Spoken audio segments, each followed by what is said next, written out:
اعوذ باللہ من الشیطان الرجیم بسم اللہ الرحمن الرحیم۔ قضا ابر ہے جو سورج کو چھپا لیتا ہے، قضا ابر ہے جو سورج کو چھپا لیتا ہے۔ مولانا رومی رحمۃ اللہ علیہ فرماتے ہیں، حضرت آدم علیہ السلام کو اللہ رب العزت نے علم الاسماء عطا فرمایا، اور علم الاسماء کی ہر رگ میں بے شمار علوم پوشیدہ ہیں۔ حضرت آدم علیہ السلام کو ہر شے کا اسم اور اس کی حقیقت سے آگاہی حاصل تھی۔ انہوں نے جس شے کو جو نام دیا وہ شے سے منسوخ ہو گیا اور اس کو بدلا نہیں جا سکا۔ انہوں نے جسے چست کہا وہ سست نہ ہوا، اور جو ازل سے مومن ہے اسے آپ علیہ السلام نے پہچان لیا، اور جو ازل سے کافر اور مشرک ہے اسے بھی آپ علیہ السلام نے پہچان لیا۔ آپ علیہ السلام نے فرمایا، جو آخرت پر نگاہ رکھے وہ مومن، اور جو دنیاوی اشیاء پر نگاہ رکھے وہ کافر اور مشرک۔ انسانوں کے نزدیک کسی بھی شے کا نام اس کے ظاہر پر ہوتا ہے، اور اللہ رب العزت کے لیے اس شے کا نام اس کے باطن پر ہوتا ہے۔ حضرت موسیٰ علیہ السلام کے نزدیک ان کا عصا لکڑی کا تھا، اور وہی عصا اللہ رب العزت کی بارگاہ میں اژدہا تھا۔ حضرت عمر فاروق رضی اللہ تعالیٰ کا ظاہر اس فانی دنیا میں بت پرست تھا، مگر ان کا باطن آخرت کے اعتبار سے مومن تھا۔ ہم جسے منی کہتے ہیں، اللہ رب العزت کے سامنے وہ ایک انسان کی صورت ہے، اور عدم میں منی ایک صورت ہی تھی جو حقیقی حالت میں اللہ رب العزت کے سامنے موجود تھی۔ یہی وجہ ہے کہ ہمارا نام وہی قرار پایا جو اللہ رب العزت کی بارگاہ میں ہمارا انجام قرار پایا۔ انسان کا نام اس کے انجام پر موقوف ہے، اور اس چند روزہ زندگی پر موقوف نہیں جو عارضی ہے۔ حضرت آدم علیہ السلام نے اپنی چشم پاک سے اس نور کا مشاہدہ کیا، اور پھر ہر شے کی حقیقت ان پر واضح ہو گئی۔ ملائکہ نے جب انوار الہی کی تجلیات کو حضرت آدم علیہ السلام کے اوپر پایا تو وہ سر مسجود ہو گئے اور ان کی اطاعت کے لیے راضی ہو گئے۔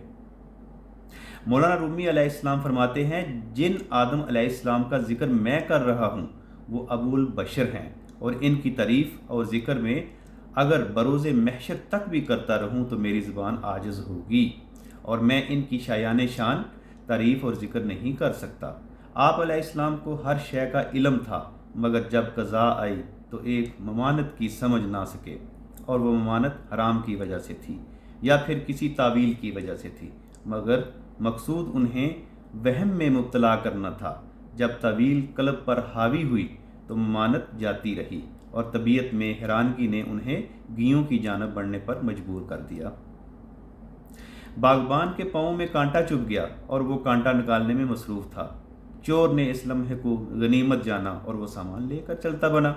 حضرت آدم علیہ السلام کو بھی جب حیرانگی سے نجات ملی تو ان کا سامان بھی راستے کا چور لے جا چکا تھا۔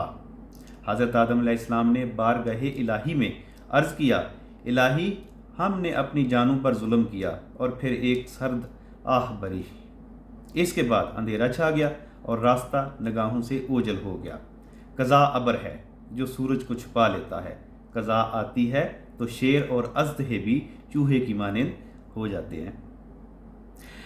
ہدہد بولا، میں اکیلا قضا کے راستے سے بے خبر نہیں، اور جب قضا آتی ہے تو میری نگاہیں پھر دانے کو تو دیکھ لیتی ہیں مگر شکاری کے جال کو نہیں دیکھ پاتی۔ وہ لوگ باعث مبارکباد ہیں جو نیک اعمال کرتے ہیں، زور چھوڑ کر زاری اختیار کرتے ہیں، اور جب قضا تمہیں ڈانپ لے گی تو پھر یہی قضا ہوگی جو تمہاری دستگیری فرمائے گی۔ اگر قضا 100 مرتبہ بھی تمہیں مارنا چاہے تو پھر بھی یہی قضا تمہارا علاج بھی کرے گی۔